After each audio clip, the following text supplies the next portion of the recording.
Do you see how that's incredibly offensive? Yes, I do. That's why I said it.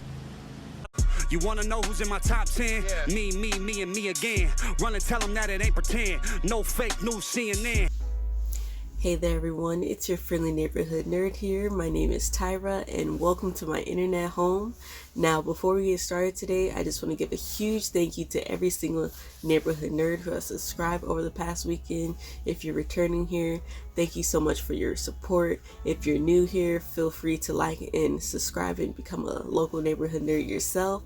Now today I want to talk about remakes and representation of people of color. And I know that you guys didn't ask me for my opinions on this, but you guys are gonna get them anyways.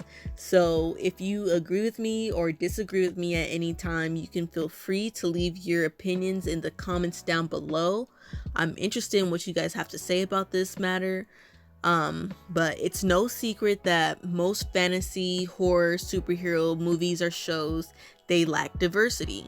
And you know what, over the 2010s we began seeing that people of color have been incorporated into remakes of iconic films. For this video I'm just gonna mention like 4. So like the Ghostbusters that came out in 2016, the 2 Star Wars movies that came out shortly after that, and most recently Charlie's Angels.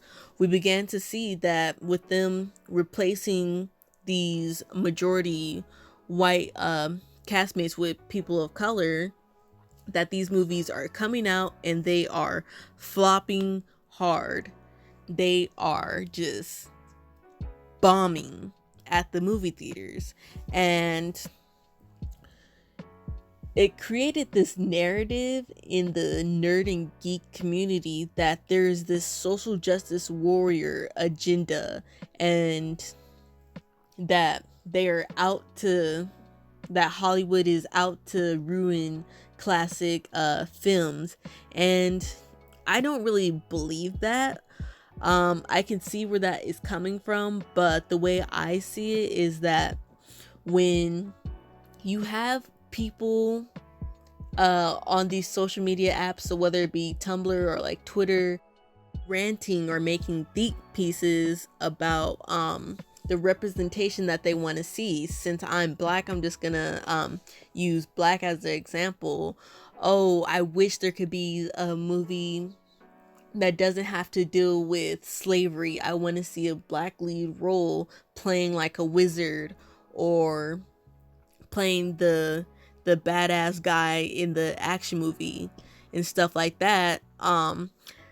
These posts, they're getting traction on social media, and these networks and companies who do go on social media to look at what their market wants and stuff, they realize that there is a huge market in people of color representation, and what they think is a good idea of representation is, oh, you know what, we're gonna remake this movie and we're gonna put black people in it, we're gonna put Asian people, Hispanic people, Latino people in it and stuff like that.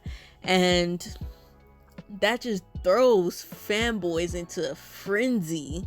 And you know what, as a person of color, it's like, that's not really the representation that we want. But at the same time, since these movies are fictional and stuff like that, I mean, we're okay with it. Like, it's cool, but like, that's not the type of representation that we want.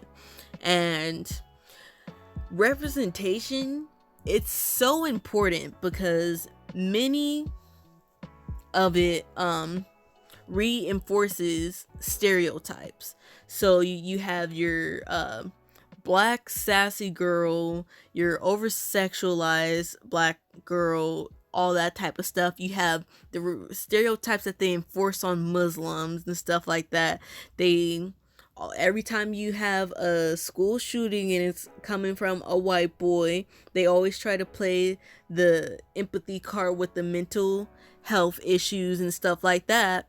And whether we admit it or not, it ultimately influences how we view these different types of people without even knowing who they are. And this leads into the roots of like colorism and like featureism and even like homophobia and xenophobic people and all that type of stuff. And with so many people from so many different backgrounds starting to call out that they want representation, Hollywood is just trying to capitalize off of us without actually putting in the work of giving us real representation. The reason why we are having these Ghostbusters and these Star Wars movies and stuff like that being replaced with people of color is because they're like, y'all niggas want some representation, here, take this, we'll remake it, we won't have to do anything but just recreate it. No, that's not what we want. I mean, we're okay with it, don't get me wrong, like it's good to see because we know that little kids will end up watching this movie and they will get that, but that's not what we're asking for. We don't want the leftovers of these classic Hollywood films. We want original content. And there are a bunch of people who will try to even say, oh, representation, it doesn't matter. You guys will be fine with it. Your parents are supposed to be your role models and all that type of bullshit.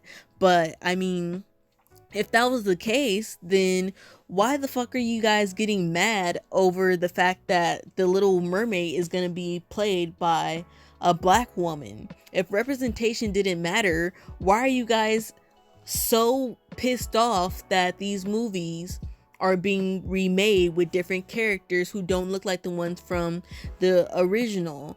I mean, you guys still have those movies to look back on and watch. Like, they're not being erased from history. New ones are just being made. But the problem is that everyone consumes media.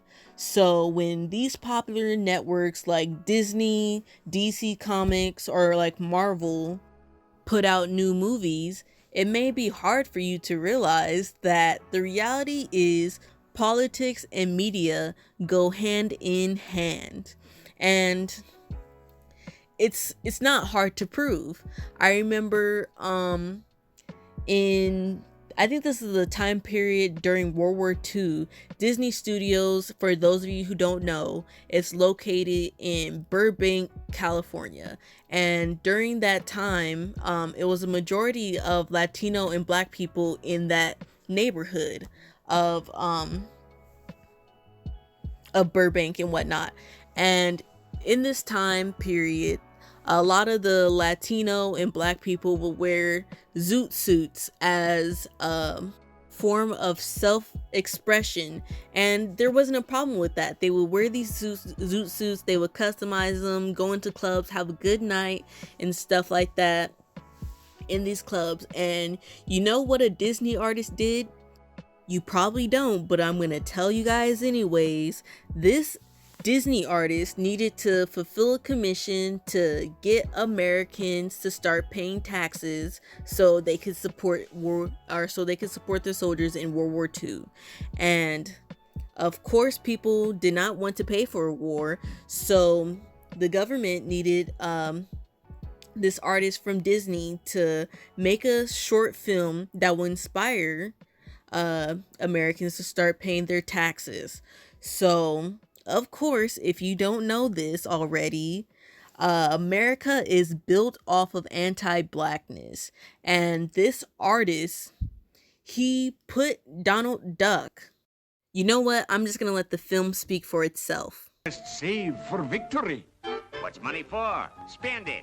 Shoot the works. Nay, nay, you must save it. Spend. Save.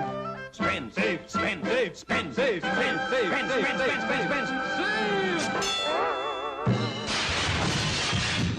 So just let that sink in. Are you thinking about it? Now this ties into what I'm saying because it's important to realize that in America and through America's media, it's built off of anti-blackness, and it has always praised white people since it was made. Now, if you want to try to debate me on that, please explain to me why Birth of a Nation was played in the White House by the president. Please explain to me why the KKK didn't start burning movies until after. Ooh, did I say burning movies? Please explain to me why the KKK wasn't even burning crosses until after that movie was made. It's because media has the potential to shape our reality. So with big companies like Disney, DC, and like Marvel, it's important to realize that different political parties watch these same types of movies and get different opinions off of these same types of movies. So you have your racist people watching these movies, you have your feminist people, you have your sexist, you have your misogynistic people watching these films and gaining different perspectives on the same types of shows. So please do not sit here and tell me that representation does not matter when Disney and Warner Brothers recently had to put out statements because, as you guys know, Disney Plus came out saying that please excuse some of the racism in the past films because they are a reflection of their time period, aka a reflection of the racist people, the prejudiced people who were working for Disney, who were working for Warner Brothers, thought about non-black people. And the media are their art form that they use to reinforce the stereotypes and influence people's decisions on the real world.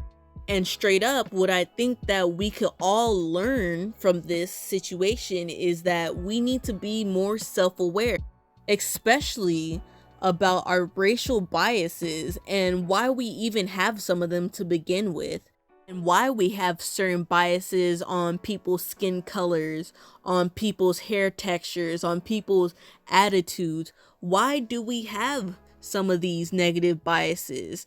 And if we don't check ourselves, especially if you're a creator, if you don't check yourself on these racial biases, they will always play into your art.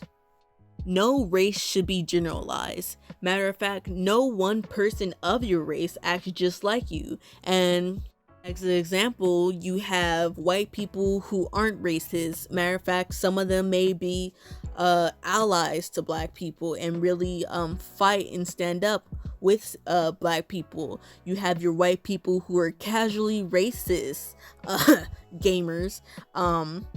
You have white people who are outright racist as well, people who tend to lean towards the alt-right and stuff like that. Just like you have your black people, you have your black people who aren't self-hating, who love themselves and their skin and body. You have black people who hate themselves, who are self-hating, who bleach their skin. You have black people who are homophobic. You have white people who are homophobic. You have white people who aren't homophobic.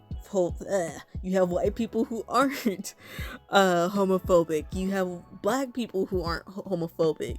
And same can be said in regards to like men and women. You have certain men who are more masculine than others, just like you have some men who are more sensitive to others. You have some who are sexist, you have some who are not sexist. Like, you just can't box certain people in these roles in generalization. And that's what we find movies and stuff that lack diversity to do. And I'm saying this to reiterate the fact that my belief is there's a problem with too much of the same type of representation. And when we get movies like Ghostbusters, Star Wars, and Charlie's Angels and stuff like that, I mean, it's cool and all. I'm not against it. But I just want to note that another thing we can learn from this issue is that it does an amazing job. It does a fabulous job of outing so many of the sexist and the racist people in the nerd and geek community. There is no reason why you should have a problem with any of these remakes to the point where you have to drag them, because like I said earlier in this video, the older stuff, it still exists. It's not being erased. New additions are just being added on. And yes, you may not care for it. You have that right and stuff like that. You know what? If you're new here, go ahead and check out my Toxic fan video, because in there I kind of talk about the difference between someone who passionately doesn't like things and like criticizes them, and someone who's toxic. And one of the difference is criticism. Your criticism should not involve sexism or racism to make your point and stuff like that. So just go check that out. But I'm gonna be straight up with you guys. I haven't seen any of the originals. I haven't seen any of the remakes. I just don't give a damn about them, so I'm not gonna waste my time checking it out. But I do think that these remakes, they need to stop, especially since they're only remaking these movies as a quick cash grab. And I think what we really can learn from this is that we need more original content. And not just we need more original content, we need more original content made by people of color. And I'm serious. Like, it's not just enough people of color representation to just replace the actors. No, we don't need that. We need more original content made by people of color, because there are certain things that we can understand or just like empathize on, but the reality is how we're going to get the representation that we want to see is by hiring these different types of people from different types of backgrounds, because sometimes you just cannot write about something you've never experienced. Like I said before, you can empathize and you could think that you have an understanding, but unless you experience certain things, you just can't write about it. And sure, of course you can write about it, but you just can't write about it effectively to where it gives the representation, the correct representation that people want to see and that they actually want. Now just imagine the power that these companies would have if they actually invested time into hiring people of color who are writers and directors and producers as well, because it's not just the actors that matters, it's the stories that are being told, and we want to hear those stories from people of color. And I know this whole topic is sort of like a mind vortex, but those are just my thoughts, and it will really mean a lot to me if you guys let me know what you guys think in the comments below. Remember to embrace the geek and stay thriving, my friends.